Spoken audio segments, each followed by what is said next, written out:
Welcome to the Catholic Leadership Network podcast, where we connect the wisdom and experience of ministry leaders to the realities of ministry in the trenches. We journey with ministry leaders through all the hidden aspects that help us to become fruitful ministers. Here at the Catholic Leadership Network podcast, we discuss the stuff that no one told you about Catholic ministry and strive to help ministry leaders succeed from the beginning. Our hosts are Christy Cabanis, the Director for Missionary Discipleship for the Diocese of Cleveland, and Sarah Jarzembowski, the Director for Marriage and Family Life at St. Elizabeth Ann Seton Parish in Crofton, Maryland. Please show your support for our efforts by clicking like and subscribe and commenting below. And now here are Sarah and Christy. This. I don't know. Funny. Trying to figure this out, but we're getting there. It's a Friday morning and it's at least sunny here. How is it out there, Christy? I don't know. I'm in the basement with no windows. So Oh, you don't have a window anymore.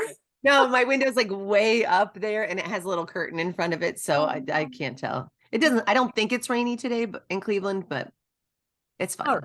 Well, we won't keep you in the basement longer. It's sunny wherever Sarah is. That's what I'm going to say. It's sunny where I am. Well, welcome everybody. Welcome to the Catholic Leadership Network podcast. We are here after a week or so hiatus. I was out at the international gathering for World Youth Day in Lisbon, Portugal. So that's why we didn't do any recordings these last 2 weeks because I was traveling and just got back earlier this week. So we're back just for a little quick conversation here, Christy and I. So how have you been, Christy? I've been okay. I'm living with a man that just turned 50. So I don't just live with him. He's my husband, you guys, but the aging transition is fun and interesting. So that's terrific. But what we came here today to talk about is this trip to World Youth Day. And other than one singular trip to NCYC for myself, I've not been to a major pilgrimage, giant gathering that the church has had for folks. So Sarah, I mean, this is not your first World Youth Day, but tell us what was it like in Portugal? What was that experience for you? Yeah, this is not my first World Youth Day. In fact, my first World Youth Day was 30 years ago.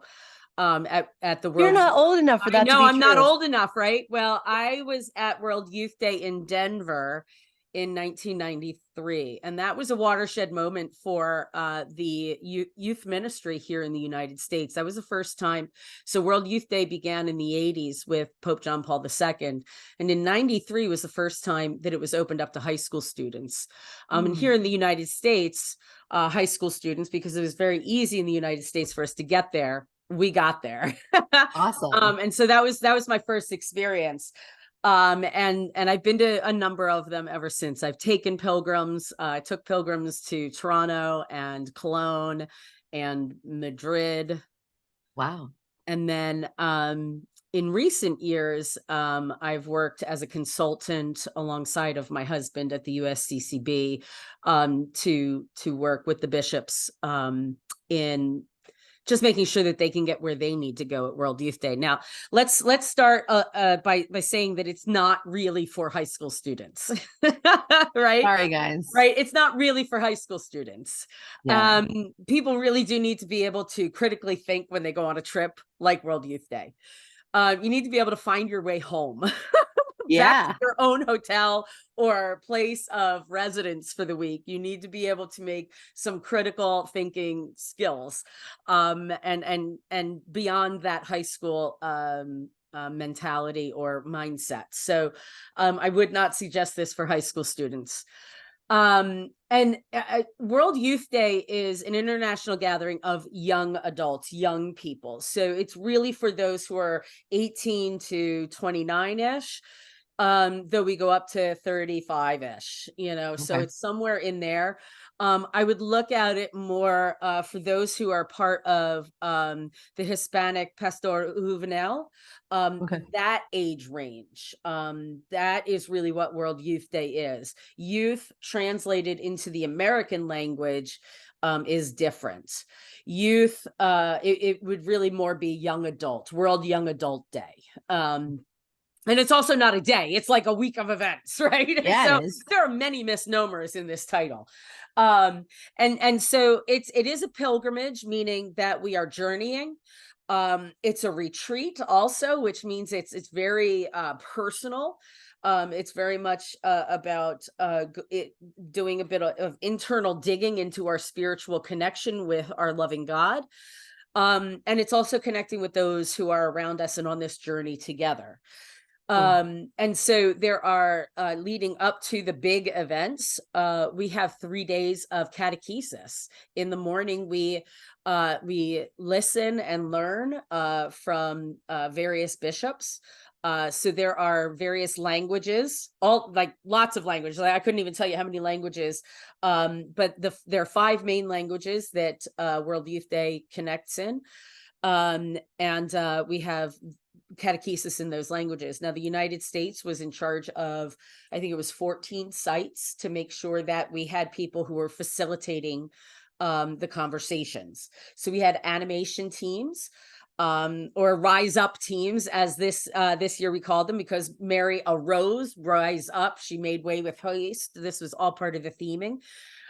So animation teams to help facilitate those conversations. And then we had English speaking bishops, and some of our sites, we had some Spanish speaking sites as well. And so we had some Spanish speaking bishops. And there were also many other languages that we were not involved with. But we dug into some conversations, and then the bishop, then after he listened to what the young people said in these listening conversations, he would say what he heard and what that meant to him, and what he was taking away from this conversation, which was really profound. So in itself, World Youth Day this year specifically was a synodal process, which is a little different than in previous years. And then we had, an opening ceremony with, the flags, the whole Olympic thing, which is Nice. really cool. We had a Stations of the Cross, which is super profound. If you can find that on YouTube somewhere, highly encourage you to sit in prayer with that. We had the welcome ceremony with the Holy Father. And then we had a prayer vigil out in this big, huge open field right by the ocean. I guess it was the ocean, or a bay. Maybe it was just a bay, but it was a huge body of water and it was beautiful. And then pilgrims slept out overnight in this field Wow. to wake up the next morning to mass with the Holy Father. Wow. And it's estimated 1.5 million people, probably more. I'm expecting a little bit more when that final number comes in, to have been there for that final mass. And at that final mass, it's announced when the next World Youth Day will, or where the next World Youth Day will be, which we found out will be in South Korea. All So right. yeah, in 2027, we'll gather back up in South Korea. Now, this is one of those kinds of experiences that is powerful due to its size, right? Mm. So here I am, a church leader in a parish, and I get excited when we have every seat filled in our church pew, and that's about 450 people. And that's a Wow. lot of people, Yeah. right? That says our church is alive and well, and it truly is. Sometimes it's difficult to see just how big our universal church is Mhm. in our predominantly, for me, white parish.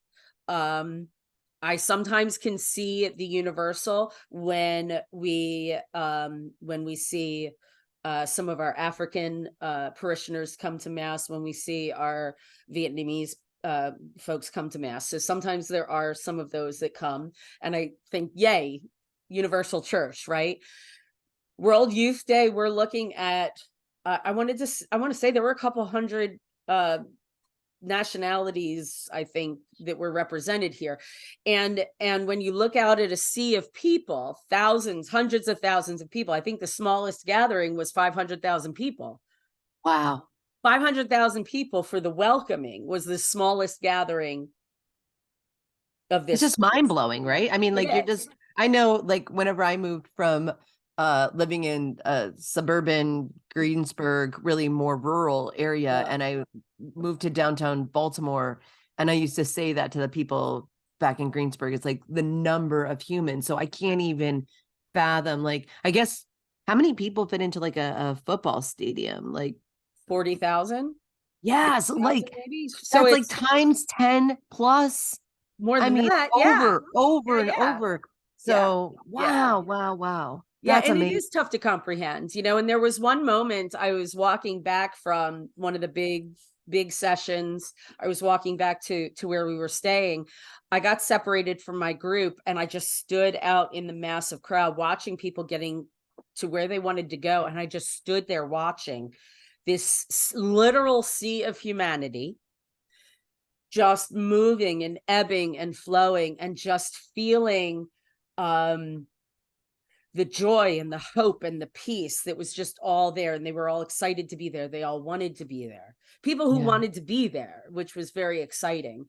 It's difficult to describe unless you've been it, and you have to be there, Yeah.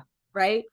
So it is difficult to describe a lot of those things. We had a US gathering of just US, which I think we had some Aussies there, which we're so proud to have our Aussie friends. I think we had some Canadians there, which we're so proud to have our Canadian friends there. We always have room for our Aussies and our Canadians, and anybody else who speaks English is always welcome. But we had a US gathering one night, and there was like 12,000. I heard one number was 12,000. I heard another number was 15,000. Either way, that was a lot of people. Yeah. There were I think 29 to 30,000 US people, US pilgrims that were in all totals. So that wasn't even all of the US pilgrims. But so yeah, the numbers are really difficult to comprehend. And it's interesting, the pinpoint moments where God tends to tap in and really hit at heartstrings, and for each person that's a little bit different. Yeah. And some people, those big moments aren't it. Yeah. Some people that can be anxiety ridden. For me, that's me. I'm a big church girl. From Yeah. 1993 and seeing 500,000 people at my own age all living and experiencing this faith. I thought it was just me and the 10 people that would come to youth group with me. Mm, I thought we were the exceptions. yeah. We Yeah. were the oddballs out. Well, when you see 500,000 other people, you're not the oddballs out. Yeah. When you see 1.5 million people, well, you can't even see the full 1.5 million people, because it's a good 2.5, It's 3 miles in of length. people. You can't Yeah. see 2.5, 3 miles in length if you're just standing there. You're not the outlier. Right. I Yeah. am not the outlier. I am at one with the people around me, and it was just always so good to see people with the American flags, and just, I had my little American flag I was waving around. I'm like, yay, America, love you. Whenever I would see an American flag. But there's that camaraderie. Like, I don't know these people from Texas. I've never seen them before in my entire life, Yeah. but we were bonded by our country and our faith. So It's would be your is that where your recommendation would be for people to make the pilgrimage to World Youth Day? What do you mean? Like the camaraderie, the connection, what do you think is what would you say is like the key thing why somebody should make this trip? I think it's important for people to see the bigger church. Yeah. It is not about who rented the hall, what books we're going to use for our book study, what Catholic media influencer said what. Right. It is not about the negativity that goes on social media, because there's a lot of negative Catholic media on social media. It sure is. It Yeah. hurts. It's It's harsh. unfortunate. It is very unfortunate. It's disheartening. When I see this group of 1.5 million people, I realize how petty and small those other things are, and how insignificant that is. Yeah. How insignificant the negative social media statements are. It's insignificant, because my God is bigger. You know how big my God is? My God is bigger than 1.5 million people. It My is. God is Yeah. He bigger is. than your small mindedness. My God is bigger than the box you put him in because you can't handle this specific way of looking at our faith. Yeah. It blows My all that God is open. bigger than. That's what I see here in World Youth Day. That's what I think big church brings me. So an opportunity for people would be the Eucharistic revival that's coming up in Indianapolis Yeah. next year. Like that could be a really great opportunity to see big church, right? So check with your local parish, your local diocese, check it out, see what's happening. Big church for teenagers, NCYC. If your youth minister hasn't already started talking NCYC up with your parish, start talking NCYC up. That could be 20 to 27,000 young people all getting together at Lucas Oil Stadium. It's phenomenal. That Yep. was the second big thing I did when I was a young person. And that was only 7,000 people. But again, Yeah. it wasn't just me. I was not the only teenager or young person or young adult who felt this way. I am not alone. Yeah. I felt alone and isolated. Now I don't feel alone and isolated. And this knowledge, this experience this week will carry me on through those moments when the adversary is going to come in and chip away at that and tell me I am alone and isolated. Yeah. I can go back to these moments and these pictures and these little notes in my journal, which I don't really journal, but I took a couple things down. I can go back to them and say, nope, my God is bigger than you, adversary. My God is greater than this. Yeah. My God has more mercy than you. My God has more grace. And those are the things that will come through. And so that's what big church teaches me, is that it's bigger than. Yeah. There's more to it than not that there's not some weightedness within parish life, because I think that there is, and we have to really make sure that our ministries are being, for lack of a better term, fought for, because we do need to fight for our missions and our various ministry missions. But let's take a look back when we're in those spaces to make sure that we are still on mark. Mm-hmm. We still have Christ at the center of what we are doing.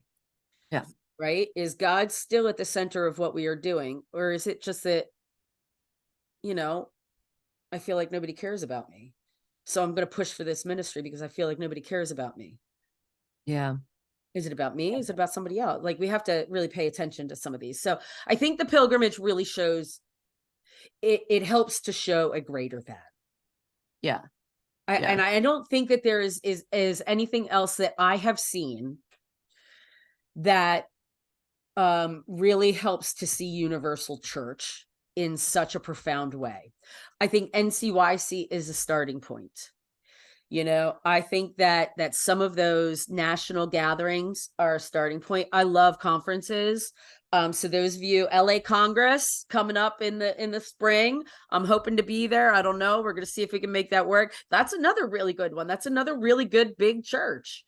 Yeah. I love going to conferences because it shows big church. Yeah. Right.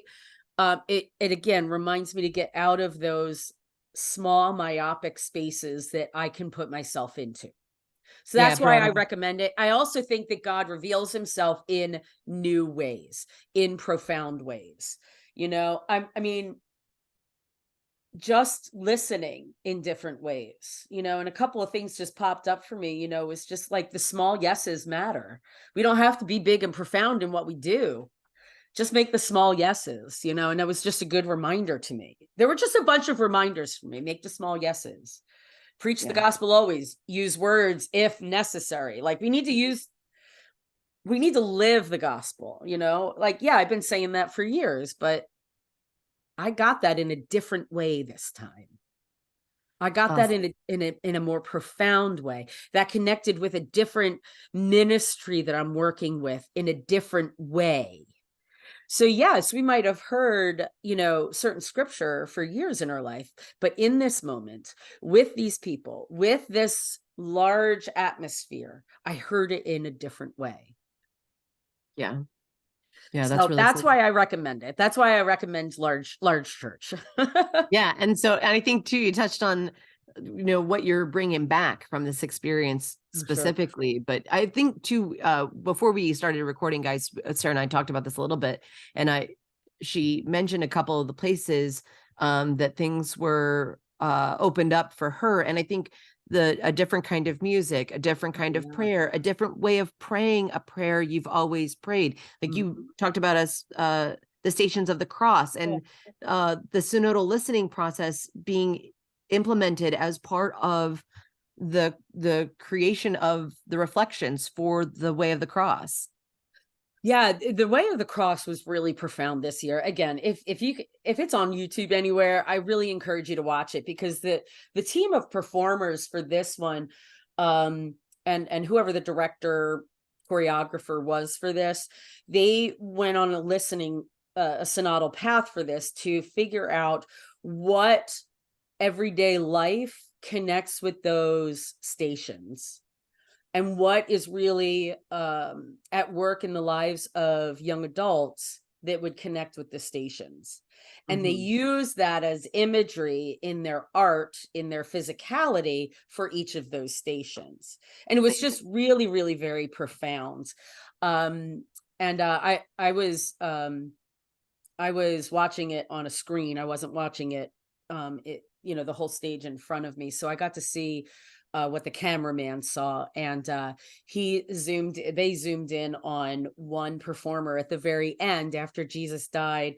The cloth came into her arms, and she caught it, and it came down into her arms in a long stream, like Jesus as a man, and then she folded it up, and just the way she folded it up, all of a sudden it was in swaddling cloth, like a baby. And there she was, this woman who was looking at this swaddling cloth. And this was the first time I had ever considered Mary holding her baby Jesus at that moment. Mm. Not just seeing her 33-year-old son dying on the cross, but the baby that we see every Christmas being born. They juxtaposed those two images together in a way that I had not considered or seen, and that will come back with me.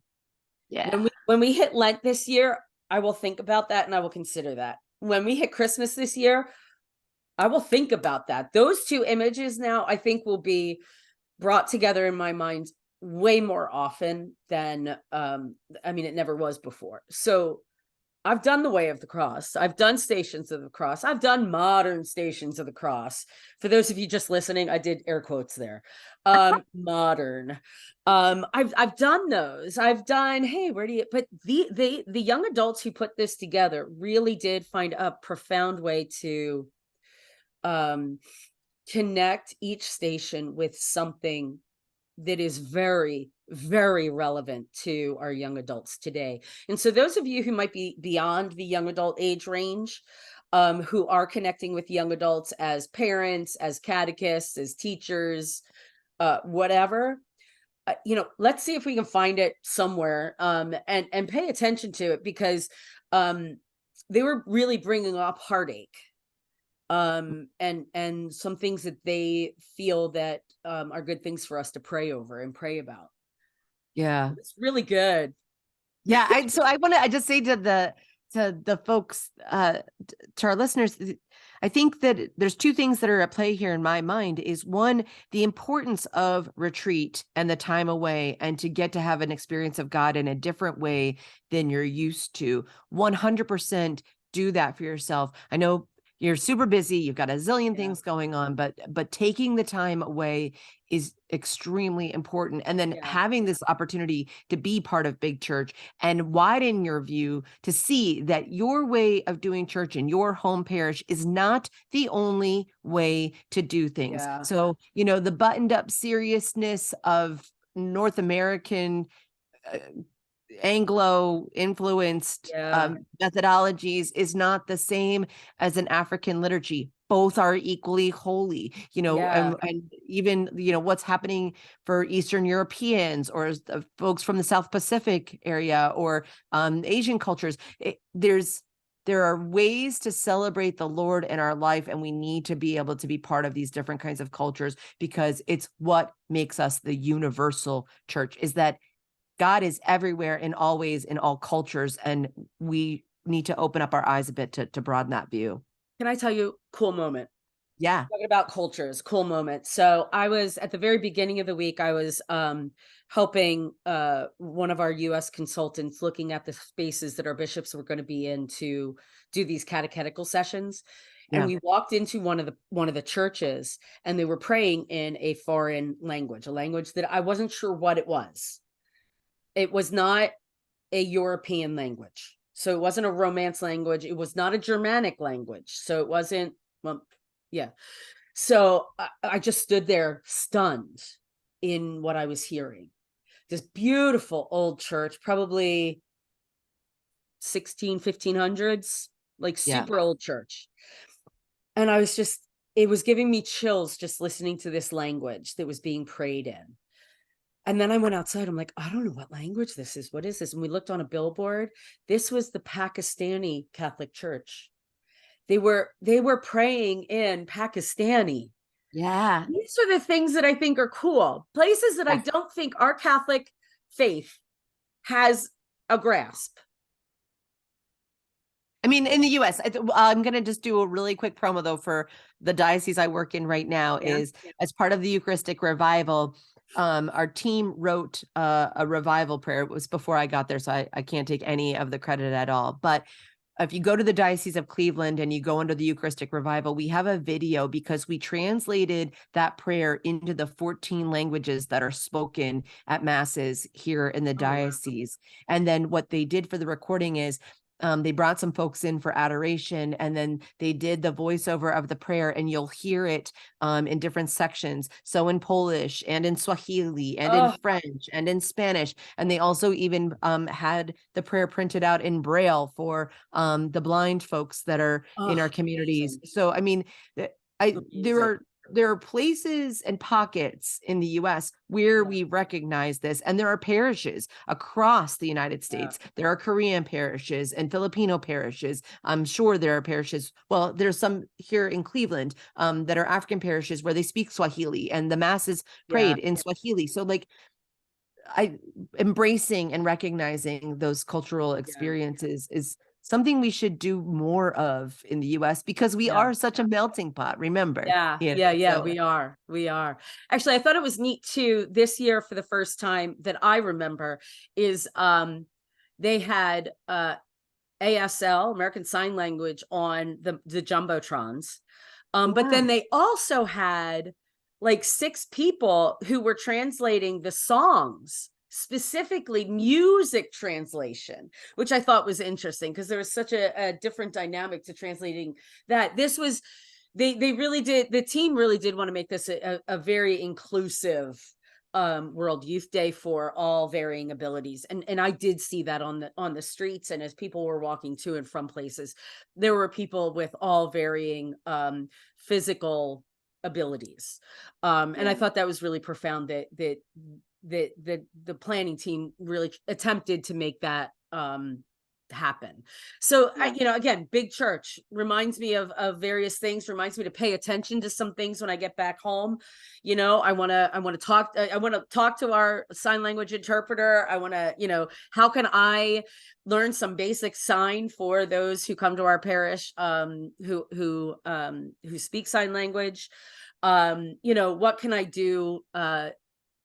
What can I do? What am I bringing back? Not only am I rejuvenated and revitalized, yes, we all need to take our retreats. Do we do that? We have to.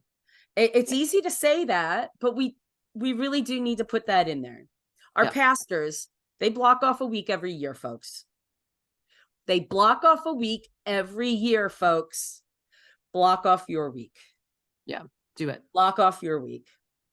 So it is worth our time. It is worth starting to put away your money to go. couple of bucks every week will make that work. So South Korea in 2027.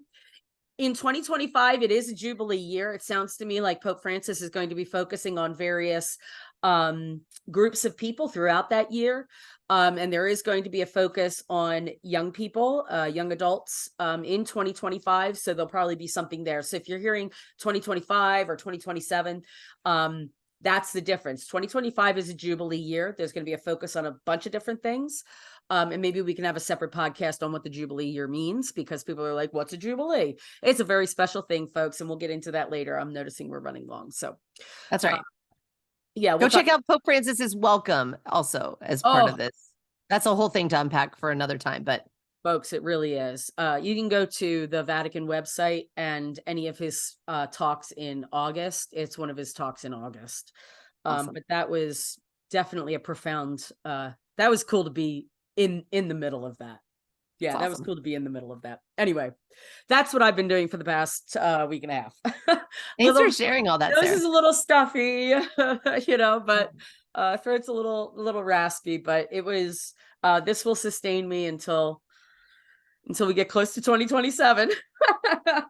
But NCYC's coming up. I hope to see some of you guys there, because I think that's also very profound for our young people.